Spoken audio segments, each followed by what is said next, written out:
Welcome to You Are the Answer, the podcast that helps you reconnect with the most powerful healer you know, your own body. I'm Naomi Mills, chiropractor, healthcare professional, and believer in the natural intelligence within us all.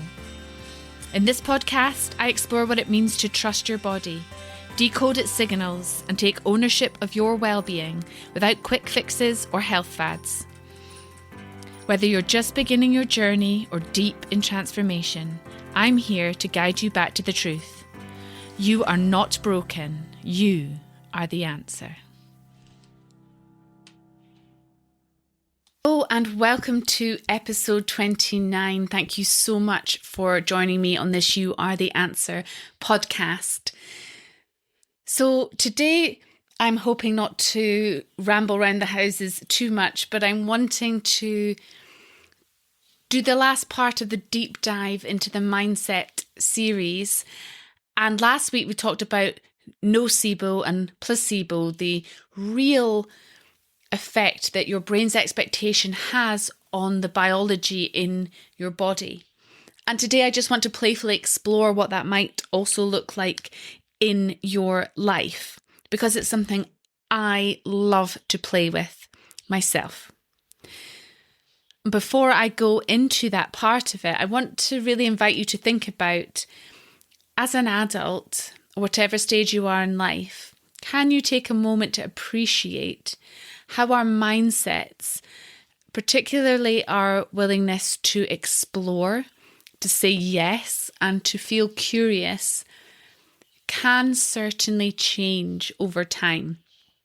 And over the last few years, I've been lucky enough to work with a wonderful friend and professional who is a professional clown. And sometimes we put together events here in Edinburgh called Joy and Playfulness. And we are literally reminding ourselves as adults what it's like to be silly again, to not be afraid to fail, to be a bit funny and a bit curious and not worry about what other people are thinking. Or really, more accurately, just to recognise that it's not going to end the world or change how we see ourselves or how other people see us if we do something daft or we get something wrong. Because what that does is it invites much more joy, much more openness and curiosity, which is really what our nervous systems thrive on and crave, and maybe mistakenly head to the screen to get or other outlets to get, when sometimes it's about allowing our barriers to come down a little bit so that we can sit in this sense of openness and play. One of my favourite games that she has us go through as part of that process, and that you can very easily go home and play with somebody today, is the yes and game. And it's something that you use in improv a lot, where you have a partner and you just have to agree with everything they say. And it's like you're creating a mad little story between you. So one of you will start with a sentence. It can be absolutely anything. Like today I went to the post office and the other person goes, yes.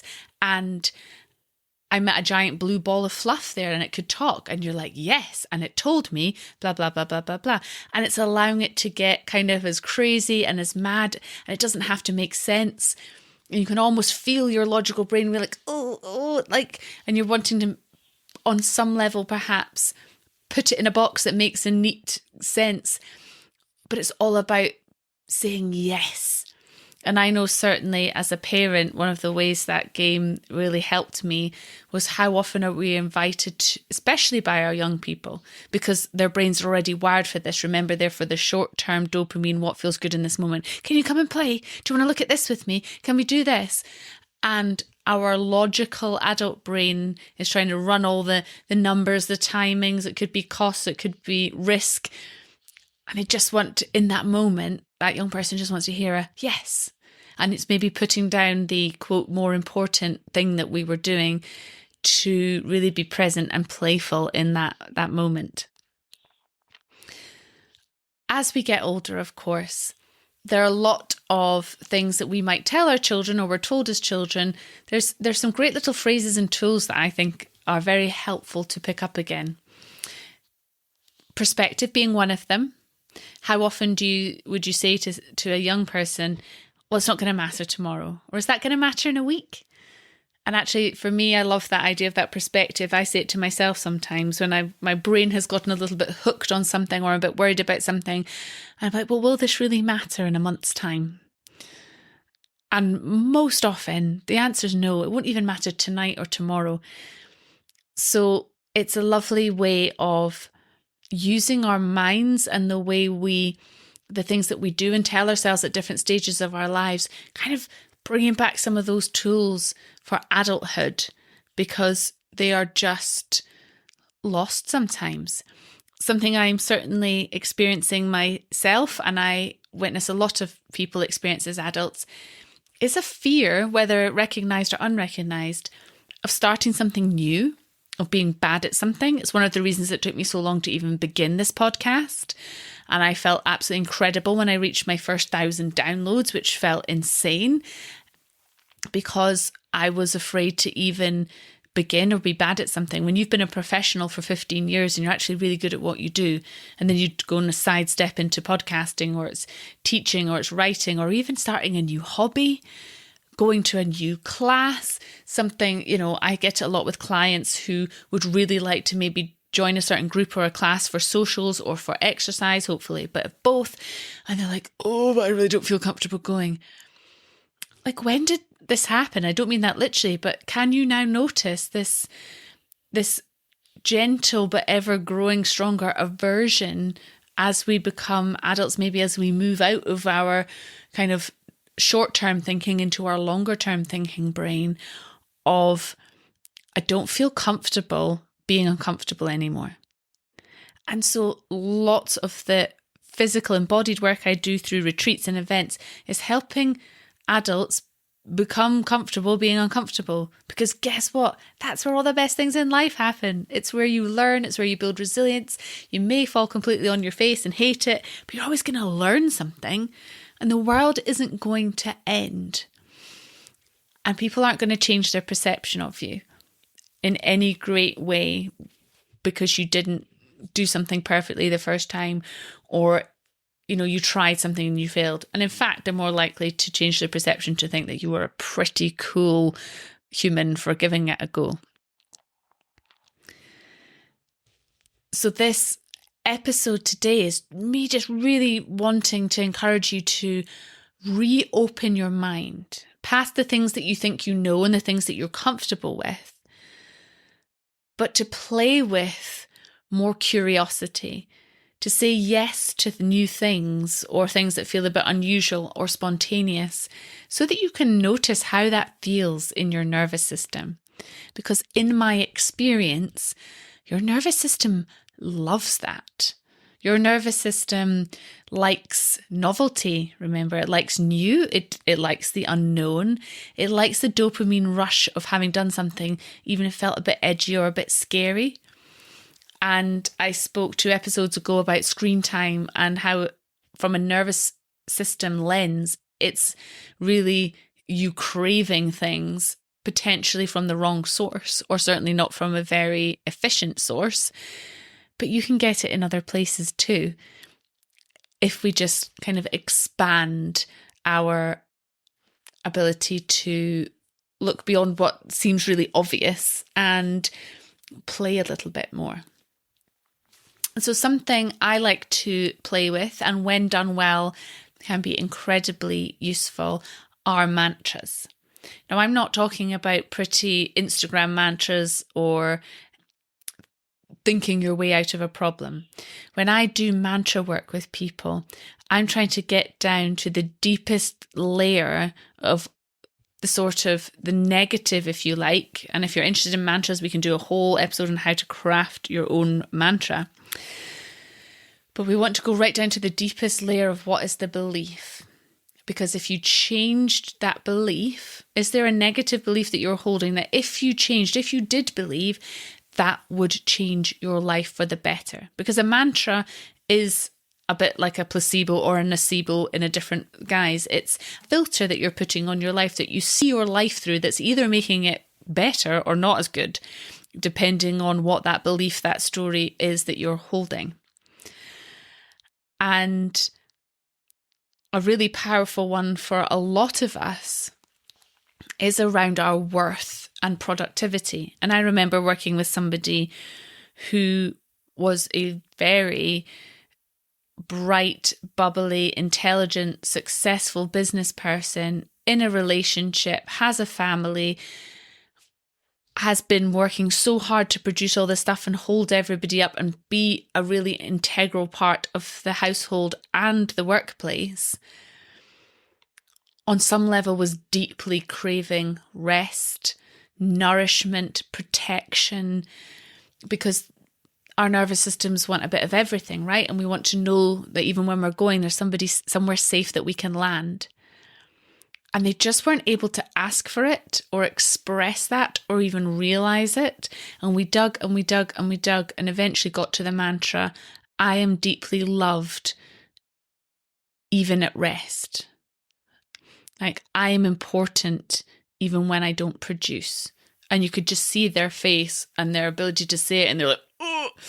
And that, when I talk about mantras, is what I mean. It's a statement that you don't yet believe. You don't believe it in your cells at all. And we have a really cool little exercise that we do once we've got everybody's visceral mantras, the things that are hard to say, like even hard to speak, you know. But if you believed that, like if that person believed that they had value even at rest, what was that going to do for giving themselves permission to take the time and the breath and the space that they needed, that they so clearly needed, because their body was in fight and they did feel overwhelmed and they loved their family and loved their work and loved all the production, but they were lacking that balance. And what they were missing was the permission to have the balance because of these deep held beliefs, because their mindset given to us through childhood, through culture, through unconscious conditioning, through so many different places, not always received correctly either or accurately either, was holding their nervous system kind of captive in this one state, and they really wanted to shift it. So here's where the mind is creating the physiology, and playing with that, being curious, can be a very powerful way of altering so many aspects of how you experience your life and your health. And so to kind of cap off the mindset part, it felt like I don't want to avoid talking about what you might know as manifestation. And I don't mean that in a kind of woo-woo spiritual way. Manifestation is being really clear in your mind what it is you want to experience and then putting a load of action into it. But there's a lovely part in the middle where, you know, if you are looking at a white Volvo, for example, suddenly you see white Volvos everywhere when you've never even noticed one before. And that's because your subconscious mind has clocked, oh, the consciousness thinks this is important, I'm going to make sure it notices it. You think about joining a gym, suddenly you notice every gym you go by. Or if you ever get pregnant or your partner gets pregnant, you suddenly notice everything about babies and pregnant people in the world that's always been there, but was never rated as important for you to consciously notice. And for me, manifestation works exactly like that. I focus very much on what I want my life to look like, how I want it to feel, that sense of abundance, safety, fun, creativity. You know, I feel like, well, we have enough for what we need. We have choices. We have deep connection in relationships. And actually spending time consciously every day, just for a few minutes, to really fine-tune my brain on that is what I am looking for. What you're allowing it to do, again, is changing expectations, it's changing physiology, and it is causing your subconscious to make you alert to different situations and opportunities that are going to bring you closer to that. And for me, that's how manifestation works. That is my own personal sort of understanding of it. It's not that you think about something and it magically appears, but it means you become so focused on a path you want to go down that everything starts to align to allow that to happen. and which is why I think more about how I want to feel and experience life than what I'm physically doing. And it both works. I've done both, because let me tell you, everything I have ever focused on mindfully in that way has in some way or other come to be. And so it's such an important part of this whole nervous system lesson, is that when we allow the system to run us, when we allow all our external environment to push us into fight or flight all the time, and we're in survival and we're concerned on a deep level about where the fear is, what's the next thing that's going to happen, what do I need to be alert for, when we can't take care of our own kind of neural pathways, when we can't soothe ourselves and keep ourselves grounded, we can't create the lives that we really want.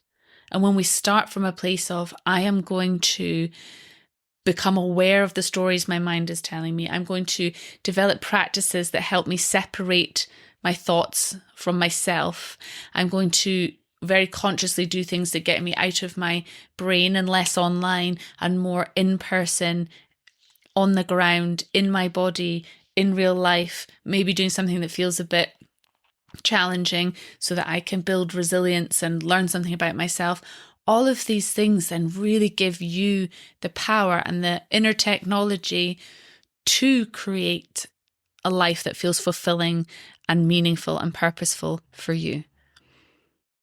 And that's the You Are the Answer brand in a nutshell. It's come and have a look at this picture and use it to your advantage. Use the way that we are innately wired, the stuff that we cannot change, we wouldn't want to change, but let's work with it rather than feeling a little bit out of control, a little bit like we don't understand what's going on. Yes, it's a lot. Yes, it's a big picture. But my hope is that by sharing it with you for, 10 to 15 minutes every week, that you will really get to feel your way back into your body, into health, and into your best possible life. Next week, where I'm going to put the last 10 episodes all in a nice little neat bundle for you, tie up that mindset arc. And if you have any questions, any topics you want me to cover, anything that hasn't landed for you, then send me an email, hello@youaretheanswer.co.uk. You can find me on social media at YAT_answer, or leave a comment. And if you've got some time today, please think about leaving a review and sharing this with a friend. Have a great week. Thank you for joining me on You Are the Answer. If today's episode sparked something in you, share it with someone you care about and leave a review to help others find their way back to their body too. For more tools, inspiration and resources to support your journey, head to www.youaretheanswer.co.uk. And until next time, stay connected, stay curious, and remember, you are the answer, and you always have been.